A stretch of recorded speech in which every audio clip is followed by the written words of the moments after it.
سارے پرندے ہوا میں اڑتے ہیں پر سارے نہیں کھانے چاہیے، وہی کھا سکتے ہیں جن کو شریعت نے جائز قرار دیا۔ بہت سارے جانور زمین میں چلتے پھرتے ہیں پر سارے کھانا مسلمان کے لیے حلال نہیں ہے، وہی کھا سکتا ہے جو کھانے کی اللہ رسول نے اسے اجازت عطا کی۔ مال، پیسہ، دولت ارد گرد بکھرا ہوا ہے لیکن سارا ہمارا نہیں، ہم وہی کھا سکتے ہیں جو ہمارے رب نے ہمارے لیے جائز رکھا ہے اور جو ہمارا حق ہے۔ کھانا پینا پہلے بھی مسلمان کا اللہ کی مرضی سے ہی ہے، ہر چیز ہر شے کھا سکتا نہیں ہے، بس رمضان میں ایک پابندی اور لگا دی کہ جو جائز بھی ہے، جو حلال بھی ہے، جو طیب بھی ہے، بس تمہارے رب کی مرضی ہے کہ تم نے صبح سے لے کر مغرب تک وہ بھی نہیں کھانا۔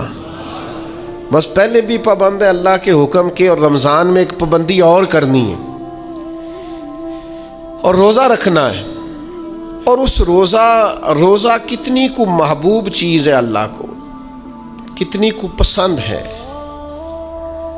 نسائی میں حدیث ہے، ایک صحابی نبی کریم علیہ السلام کے حضور حاضر ہوئے اور عرض کی، یا رسول اللہ صلی اللہ تعالی علیہ وسلم، مجھے کوئی ایسا عمل بتائیں جو مجھے نفع دے۔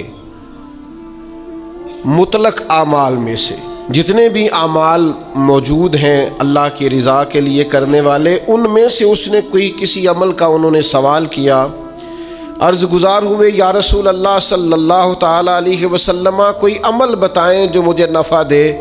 تو اللہ کے حبیب علیہ السلام نے فرمایا، روزہ رکھ، اس کی مثل دوسرا کوئی عمل نہیں ہے۔ روزہ اتنا بڑا عمل ہے، انسان کو نفع دینے والا، مسلمان کو فائدہ پہنچانے والا، کہ اس جیسا دوسرا کوئی عمل یہ حدیث میں حضور علیہ السلام نے بیان کی۔ اب روزہ اتنی بڑی سعادت ہے، اور کرنا کیا ہے؟ اللہ کے حکم سے کھانا پینا ہے۔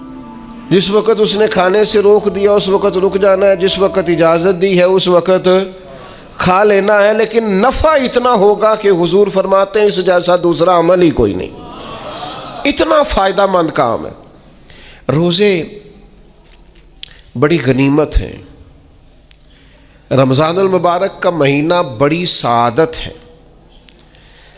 آپ اندازہ فرمائیے کہ نبی پاک علیہ السلام نے حضرت سلمان فارسی رضی اللہ تعالیٰ عنہ فرماتے ہیں، رمضان سے ایک دن پہلے خطبہ دیا تھا باقاعدہ، اور ہمیں حضور نے رمضان کی عظمتوں سے آگاہ کیا تھا۔ رمضان المبارک سعادت افروز گھڑیاں ہوتی ہیں، اس کا لمحہ لمحہ برکت ہوتا ہے، اس کی ایک ایک ساتھ خدا کا انعام لے کے آتی ہے۔ رمضان المبارک کی ایک ایک گھڑی بخشش، مغفرت، اللہ کی عطا، اللہ کا کرم، اللہ تبارک و تعالیٰ کی رحمتوں سے بھرپور ہوتی، ایسے جیسے چاروں جانب خدا کی رحمت کا می برس رہا ہوتا ہے۔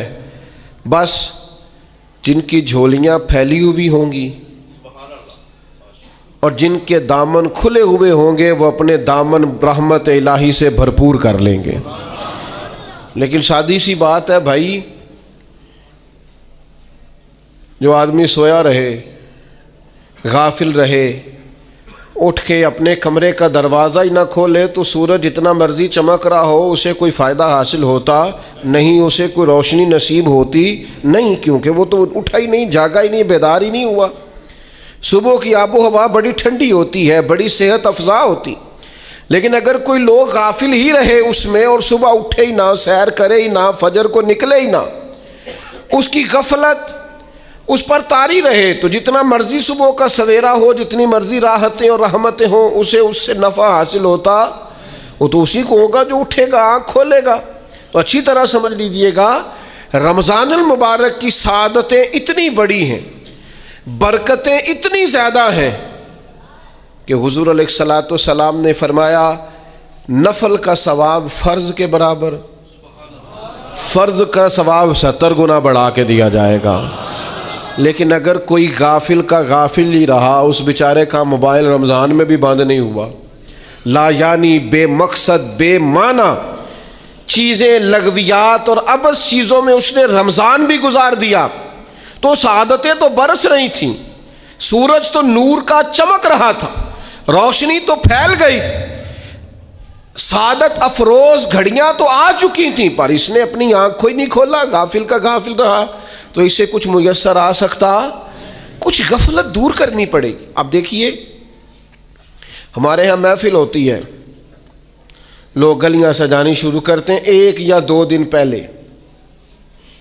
کسی گھر میں شادی ہوتی ہے تو لوگ گھر کا آنگن، صحن، چھت اور سامنے والی دیوار سجانا شروع کرتے ہیں 2-3 دن پہلے، اس سے زیادہ نہیں۔ بڑی خاص بھی کوئی محفل ہو تو 1-8 دن پہلے لائٹنگ لوگ کرتے ہیں کہ پتہ چلے یہاں ذکر رسالت مآب صلی اللہ تعالیٰ علیہ وسلم کیا جائے گا اور یہاں حضور کے تذکار کیے جائیں گے۔ 2-4 دن پہلے اگر کہیں لائٹنگ ہو جائے تو لوگ کہتے ہیں یار کوئی کمال ہی بات ہے کہ اتنے دن پہلے یہاں اتنی روشنیاں نظر آ رہی ہیں، کوئی انفرادی کام ہے، اس پر نظر جاتی ہے۔ آپ ذرا رمضان کی شان تو دیکھیں، حضور فرماتے ہیں سارا سال جنت سجائی جاتی ہے، کس لیے؟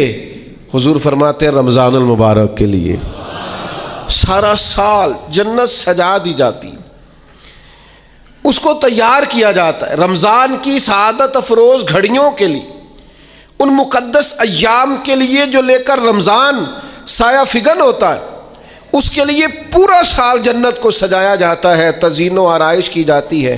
اور رمضان آتا ہے تو کریم کے کریمانہ فیصلے ہونے شروع ہو جاتے ہیں، کریمانہ فیصلے۔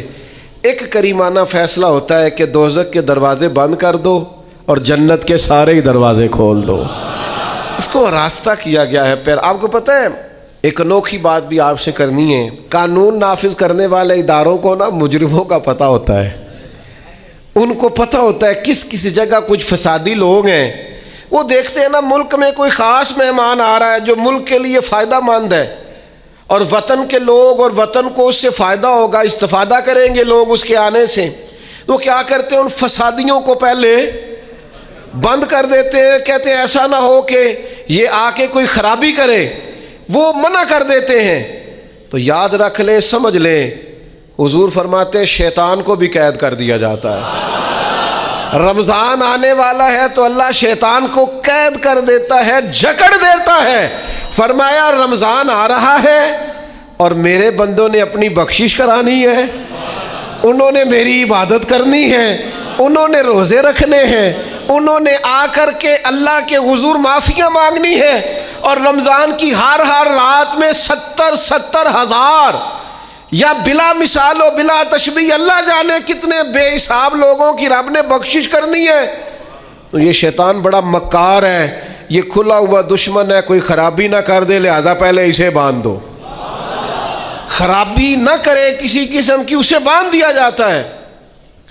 مہمان بھی آ گیا، خرابی کرنے والا بھی باندھ دیا، لیکن اگر فائدہ لینے والے پھر بھی فائدہ نہ لیں تو پھر ان سے کہا جائے گا کہ تمہارے پاس اب کوئی بہانہ بچا نہیں ہے، اب تمہارے پاس کوئی کسی قسم کا عذر باقی نہیں ہے۔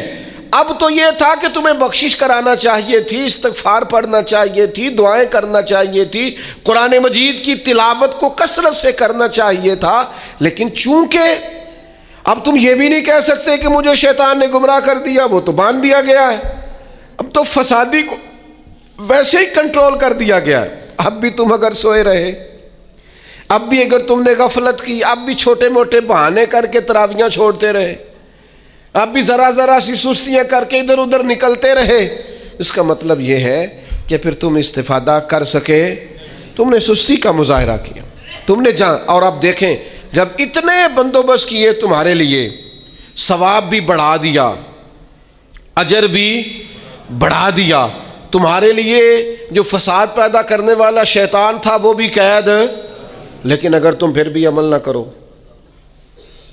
پھر بھی مسجد نہ آؤ، تو پھر حدیث پاک سن لیں اس طرز کی، شاید یہ منفرد حدیث ہے کتب احادیث اور تقریباً تمام کتب احادیث میں موجود ہے۔ حضور علیہ الصلوۃ والسلام نے نا صحابہ سے فرمایا سارے مسجد میں جمع ہو جاؤ میرے ممبر کے پاس. لوگ جمع ہو گئے تو اللہ کے حبیب علیہ السلام نے ایک قدم ممبر کی سیڑھی پہ رکھا, فرمایا آمین. پھر دوسری سیڑھی پہ قدم رکھا تو فرمایا آمین. پھر تیسری پہ قدم رکھا تو فرمایا آمین. تو صحابہ کو بڑا تجسس ہوا. انہوں نے بعد میں عرض کی یا رسول اللہ صلی اللہ تعالی علیہ وسلم کرم فرمائے, بندہ نوازی کریں, ہماری رعایت کر دیں, یہ کیا معاملہ تھا؟ تو حضور فرمانے لگے میرے پاس حضرت جبریل امین حاضر ہوئے. یہ رحمت للعالمین نبی کی بات سنا رہا ہوں. حضور کریم ہیں. کریم فرماتے ہیں کہ حضرت جبریل آئے اور میں نے ابھی ممبر کی پہلی سیڑھی پر قدم رکھا تھا تو انہوں نے عرض کی یا رسول اللہ صلی اللہ تعالی علیہ وسلم ہلاک ہو جائے وہ شخص جو آپ کا نام سنے اور آپ پر درود و سلام نہ پڑھے. تو میں نے کہا آمین. پھر حضرت جبریل عرض گزار ہوئے یا رسول اللہ صلی اللہ تعالی علیہ وسلم وہ ہلاک ہو جائے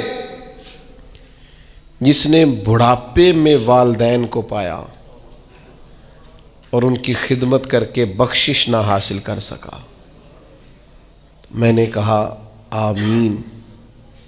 اور کریم فرمانے لگے پھر حضرت جبریل نے عرض کی یا رسول اللہ ہلاک ہو جائے وہ شخص جس کو زندگی میں رمضان ملا, جس کو اس ماہ نور و سرور شہر رمضان الذی انزل فیہ القرآن, رمضان کا وہ مہینہ جس میں ہم نے قرآن نازل کیا, جس کو ماہ مبارک, ماہ نور و سرور, ماہ طیب, ماہ مبارک رمضان ملا,